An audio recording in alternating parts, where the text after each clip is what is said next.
Welcome back. Divided government.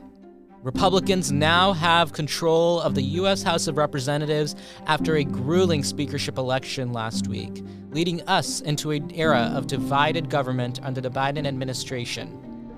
We'll talk about what newly minted Speaker Kevin McCarthy wants to do, the many planned investigations Republicans plan on conducting, the internal divisions within the party, and how all of this factors in on their plans on working with President Biden and Democrats. Plus, I'll be joined by local community organizer Ruby Arun to talk about her organization Mission Math Minds, her work, and more. Today, January 13th, 2023.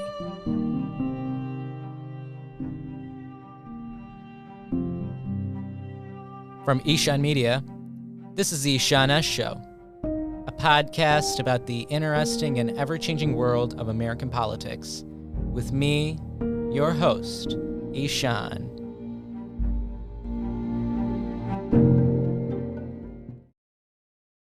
Hello and welcome back to the Ishan S. Show.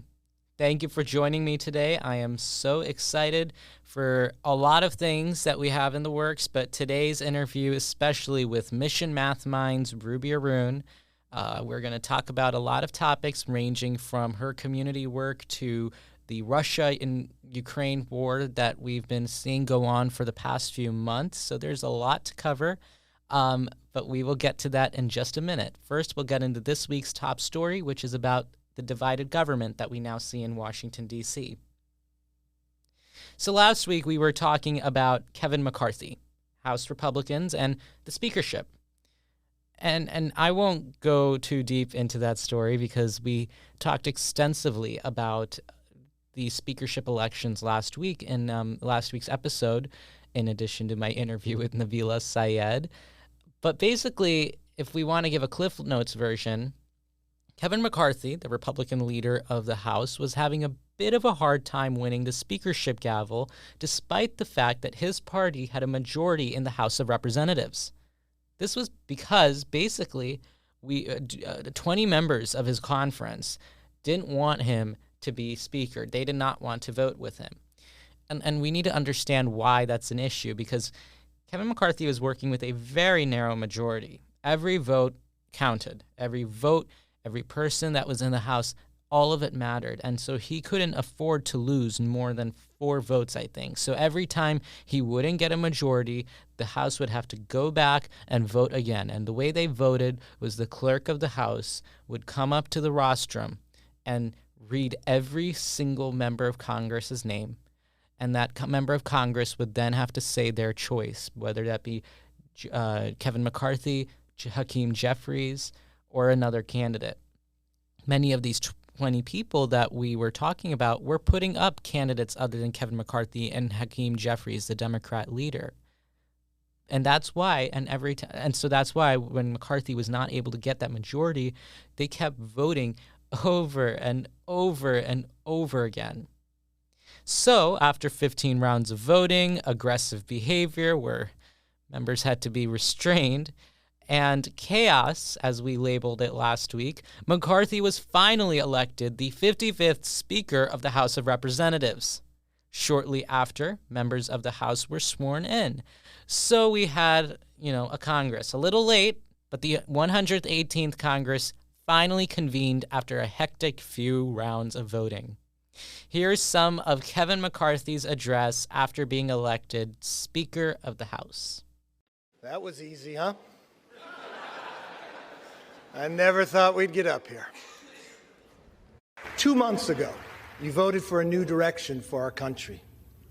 You embraced our commitment to America. And now we're going to keep our commitment to you. One thing is clear after this week. I never give up. And I make this promise. I'll never give up for you, the American people. So Kevin McCarthy is now Speaker McCarthy. Happy day for him, I guess. Well, that's what people want to think. But really, Kevin McCarthy is not going to be living in peace for the next 2 years of his House majority. Why do I say that? Well, it's because of the math of his caucus. I went more in depth about this last week and a few moments ago, but basically, McCarthy faces a couple of major hurdles as Speaker and actually keeping his job as Speaker, something he can owe to party division. With a majority of 4 seats, that's out of 435 total members, you need 218 to have a majority. McCarthy only has 4 more seats than that majority requirement. Because of this, McCarthy now needs to appeal to every faction of his party. Anytime there is anything remotely important, anything that might be a party line vote for any legislation, McCarthy, who's de facto the most powerful person right now, or the highest ranking rather Republican in government right now, he's going to have to basically cater to every member of Congress's, or every Republican member of Congress's whims and demands just to get things through. Now, some people say he can do it. Some people give him credit. But based on what we saw last week, I'm going to suggest that he's got a rebellious few in his party. So getting anything through will be a nightmare for him. If he had maybe 10 more seats, he would have had a little bit more leeway. But because he has 4 seats more than Democrats, every vote counts, and every remotely major vote is going to be a party line vote, and it's going to be a struggle for him. In a way, that's allowed him to be taken hostage by his own party.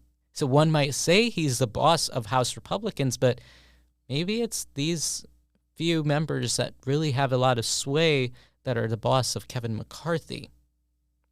In order for McCarthy to become Speaker, he needed all of his conference's support, and the main way he won the votes of the holdout Republican representatives last week that were voting against him was by making a series of concessions to this wing of the party. And these concessions took the power of the speakership that we have known for a long time and given it and relegated it to different factions. Well, specifically a faction, the Freedom Caucus in the Republican Party, which is huge, and it's very prominent in Republican politics. So McCarthy has given up and relegated much of his influence to this wing of the Republican Party. Some of these concessions include only one member being required to call for a motion to remove the speaker, giving lawmakers 72 hours to read bills before voting on them. That might not be that bad, and I think that's one productive thing, and that's not giving up his power, but that was a concession that he had to make. Then a lot of budgetary rules and representation on powerful committees for Freedom Caucus members. The most important concession that he made that gave up his power, in my view, is the stipulation about one member being required to call for the removal of the speaker. This was a rule before Democrats took the majority in 2019, so it's not a foreign concept. But really, with such an unruly caucus and a narrow majority, that's what's going to keep Kevin McCarthy up at night. Because think about it. If even one person one day out of the blue says, I don't like Kevin McCarthy anymore, let's boot him out, and they happen to have 5 members of the Republican Party to vote with Democrats, then McCarthy is screwed. And the reason I suggest that Democrats will play in with this is because obviously Democrats have had a field day in capitalizing off of this internal division. The entire week last week, Democrats were unified. And, that sounds like I'm taking a side. I'm not. The point of it is actually that you have to look at the politics and the optics of this. And Democrats definitely seemed 10 times more unified than Republicans were last week. Republicans had a bit of a circus going on within their caucus, and that's just because of the cinematics that we were seeing in the House election. Last week, Democrats were standing with each other. All 212 members kept voting for Hakeem Jeffries every single time.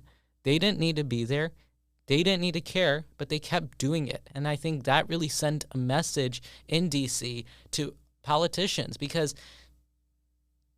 because of the fact that they just seem so united. So anyway, that was a bit of a tangent that I went on. But basically the point I'm trying to make is they're not going to support McCarthy. They are going to vote against McCarthy. So any measure that might come up, they have 212 votes, and then they just need 5 more.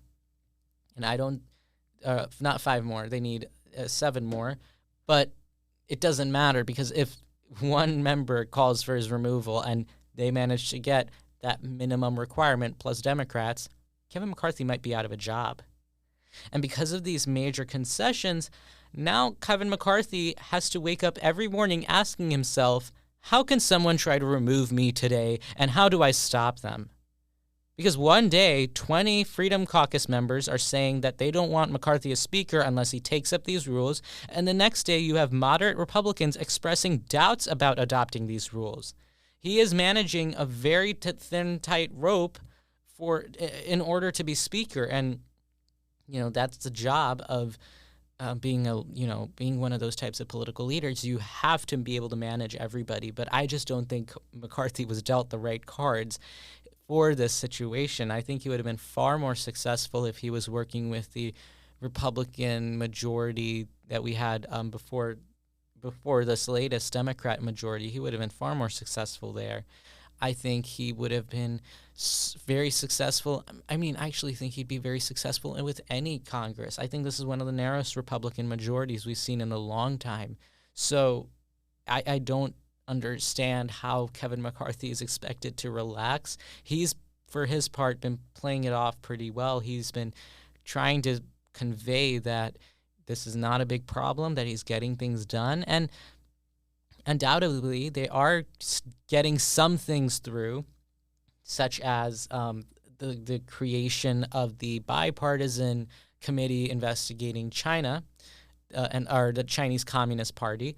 That's a victory, I guess, for McCarthy that he got through. And then the rules package, every concession that he made, all of this gets put into the rules package, and that's how they manage the House. Some of that includes no more remote voting, and some of it includes that 72-hour rule that I mentioned earlier for legislators to read bills 72 hours before stuff. So there's some stuff that, all Republicans like, but then those concessions are also put in there. And that was all in the rules package. And some moderate Republicans, such as Nancy Mace of South Carolina, we've covered her here on the show before, but she was expressing some concern about this. And she's from a swing moderate district, and she's been critical of Republicans in the past few weeks for not necessarily tapping into the national political landscape very well.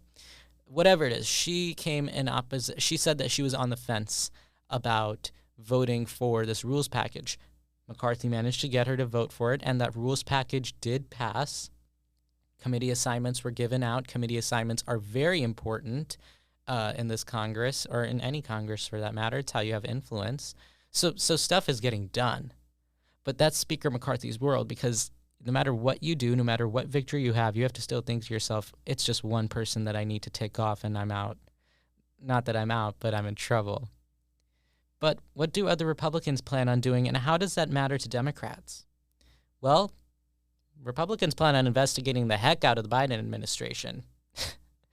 So Republicans have always had a long list of dream investigations that they have wanted to conduct of President Biden's White House. This includes the problematic Afghanistan withdrawal, which we covered on the show, the Biden family's supposed business dealings, origins of the COVID-19 pandemic, the southern border crisis, treatment of defendants who participated in the January 6th riots, the recent revelations, this is new, about classified documents being found in a personal office of President Biden from his time after being vice president and before becoming president, and in his house in Delaware, which has stirred up some controversy. We're still getting more information about that. But those are some of the things that they want to investigate, to name a few things. Plus, Republicans have also created a special committee to investigate the weaponization of the federal government. Well, it's a long name, but This committee will have all sorts of jurisdiction to investigate if the federal government and its agencies were trying to silence or restrict conservative voices from the political discussion.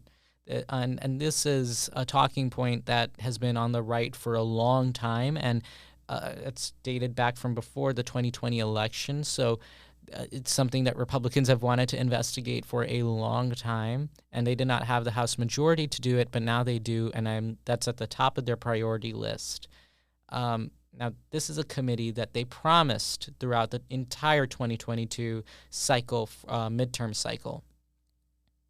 As for President Biden, he has said that he will work with Republicans wherever he can. I think we can actually take President Biden at his word for that. President Biden really struggled a lot when his party was in complete control of the Congress because there were so many expectations of him to enact bold, major policies that Democrats could champion in the midterms. And, he wasn't very excited about these policies. He's, again, reminder, he's more moderate at heart than most people understand. Now, he couldn't get through those anyway because he himself and Democrat leaders were working with very narrow majorities a few months ago. It was 50-50 Senate, and Democrats actually had the same exact majority that Republicans have right now. It's just Democrats were a little more united, so we didn't see a lot of drama occur. But nonetheless, there were challenges in getting key policies through.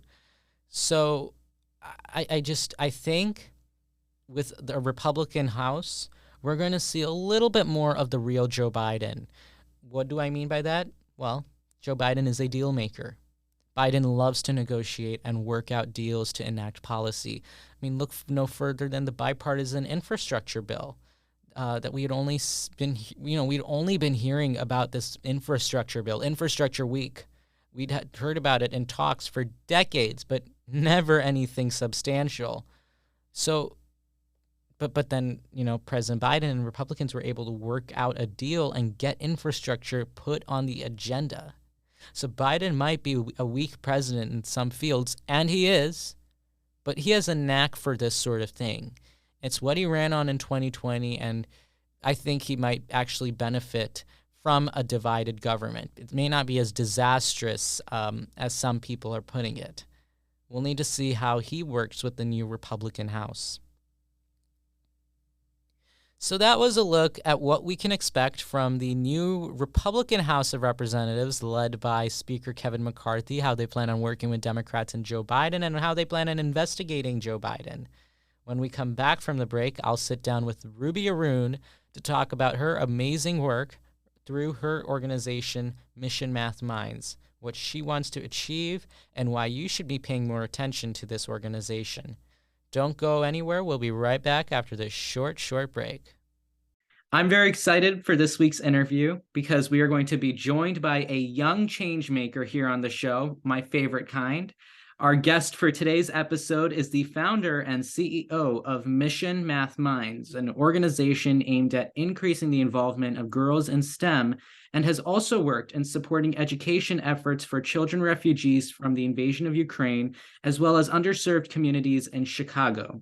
She does all of this as a sophomore in high school. Here to talk more about herself and her efforts, we are joined by Ruby Arun. Ruby, thank you for joining the Sean S. Show today. Thank you so much for having me. I'm so excited.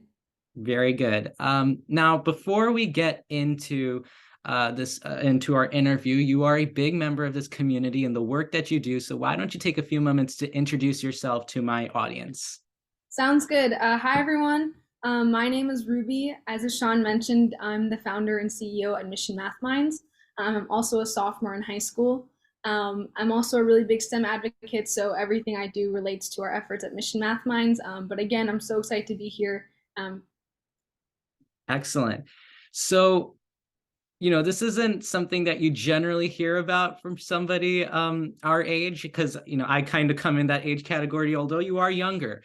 And I don't hear a lot of people your age doing this type of stuff. So what got you involved? What got you started in this space? Sure. So going back to the mission of Mission Math Minds, right? We're here to empower girls in STEM. So I was one of those girls. I've been involved in math my whole life. It's been a really big part. My parents were engineers by training. My grandparents have PhDs in math. So it's been a big part of my life. But for me specifically, I did math competitions when I was much younger. So that's kind of where I got my path started in STEM. In those math competitions, I would see the gender imbalance, right? We'd have maybe a couple of girls on every team, and then it was dominated by boys. And that really struck me for 4 or 5 years that I was involved in math competitions, this imbalance. But that wasn't where it stopped. In school, we see that there's a really big anxiety when it comes to math.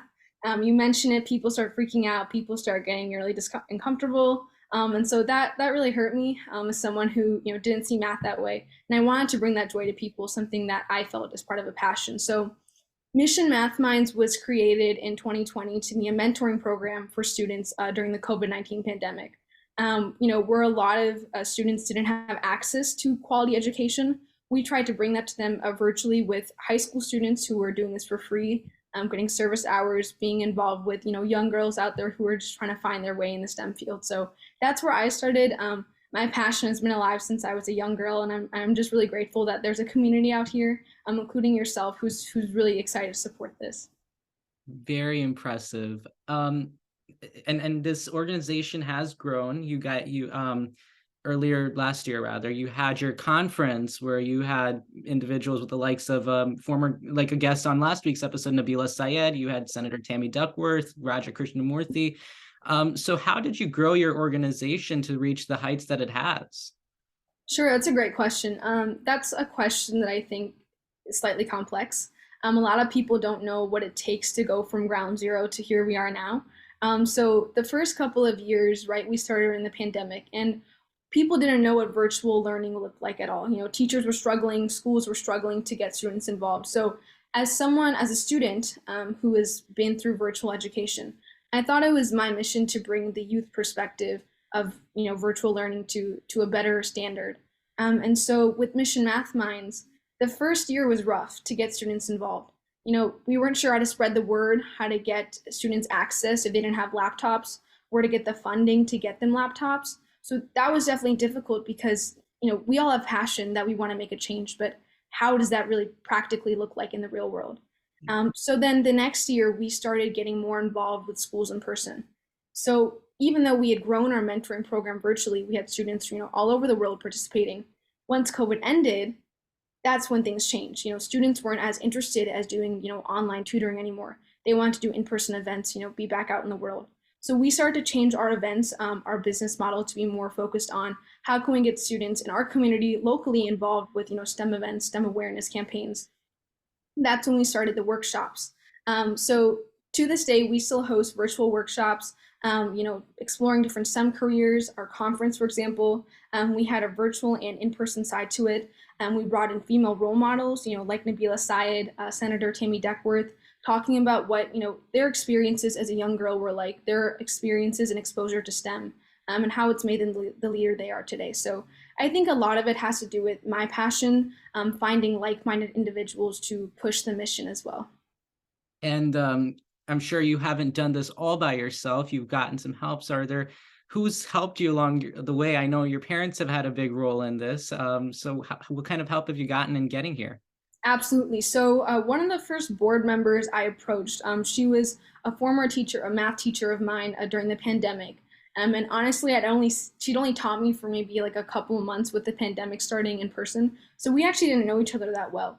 But the interesting part was it was a one-person math class, which is not something you hear every day. Yeah, so because I was in advanced math, the only way they could fit me in was with a one-person math class. And so because of that, my math teacher and I got to bond really well. So I approached her around June. It had been a couple months since I started thinking about the idea. And she was one of the people that has forever supported me, continues to support me. But she was the first person that was like, I believe in what you're doing and I'm going to help you throughout the way. So her name is Kate McCully. She is still a board member to this day, super involved with what we do. She's a math teacher at Holy Family. So she makes her, changes students' lives every day as well as a teacher. But I would say that she's one of the female role models in my life that's pushed me to get to this level. And then a huge, I'm so grateful for our team. People don't really know what high school students can do. A lot of us have leadership skills that we just need to grow and develop. So having opportunities that, at Mission Math Minds has really, it's made me proud of what I've seen the students in high school do. And you mentioned your high school, that you are in high school. I mean, I'm running this podcast here and I drive myself crazy sometimes. How do you manage such a great organization as a sophomore in high school? I mean, you have all these things that you have to balance, and then you also have the organization that you have to run. How do you balance that? That's a great question. At times it's been difficult, right? I'm sure you know exactly what I'm feeling. There's times where it's like, how do I manage all of this?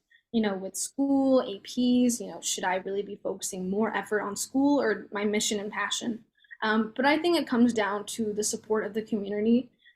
There's so many different moments where we get awards or recognitions for large communities that make it worthwhile what we're doing, or the parent testimonials where they're like, my kid hated math 12 months ago, but after going through some of these sessions with her favorite high school role model, her view has completely changed. She's asking me when her next session is.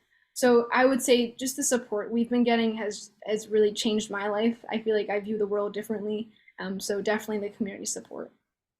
I actually, yeah, I totally agree with you. Community support is what fuel these things. So I'm glad that community is out here to help you. And that's why we give you the spot here on the show, because we want this community to know about you and to further fuel that support. I want to switch gears a little to the book drives that you have done. You have done a lot of book drives over the past few months that I've been observing, and that I've also been a part of at volunteering events. Why don't you tell us the story of these book drives, how you got started with them, and what they're aimed at doing? Absolutely. So back in March of 2022, New Year, we started looking at the Ukrainian war, right? The invasion in Ukraine. And that was heartbreaking, not only because, yes, it's an invasion and, obviously so many families are impacted, but when you look at such an innocent thing like education be impacted the way it was, students, their schools were bombed. I mean, just to think about that, a place where you should feel safe, comforted, see your role models, teachers. I mean, seeing that bombed, and even being in the U.S. watching that really hurt not only me but our team. Seeing that happen. So we wondered what can we do here in the U.S. to support these students in an education way. So we started our global book drive in March 2022, and that's where we reached out to our community members saying, I'm sure everyone has books laying around. Let's work together and get these books over to Ukraine and different areas in Europe where Ukrainian refugees are located. So since then, we've collected 15,000 plus books, and around 7,000 have gone to local communities here in Chicago. We're hosting a shipping event in the next couple of weeks for the rest of our books to officially make their way over to students in need in Ukraine, Poland, France. And I'm really grateful to some of our partner organizations who've made it happen, like the YMCA's have been great support with getting our book drives out there to the community. Libraries Without Borders has helped us get the books over there at affordable costs. So it's really been amazing seeing the community pitch in. I mean, who knew that we had 15,000 books to give to students in need, right? I mean, like you really don't think about that every day, that you just have books laying around. Right. And getting 15,000 books out there, it's an operation in itself to get them across to the people that need them. Very impressive. Now, about some of the things that we're seeing, you are helping underserved communities in Chicago right now here, and as well as people across an ocean in Ukraine. I wanted to get your thoughts. I mean, this is a political podcast inherently, so we're going to try to bump in some political questions. So, from our leaders, what do you want to see some of our leaders do in this field in terms of helping young Ukrainian children who no longer have nice school buildings to go to, that like you and I do, or underserved communities in Chicago, just a few miles from here? What do you want to see our leaders do? Like, what do you want to see our leaders do so that you don't have such a large burden on yourself to have to deliver for communities across the world? That's a great question. I think there's two sides to this, right? We have our leaders in our local community here in Chicago, across the US as well. And then we have leaders who are, really the change makers in Ukraine and Russia.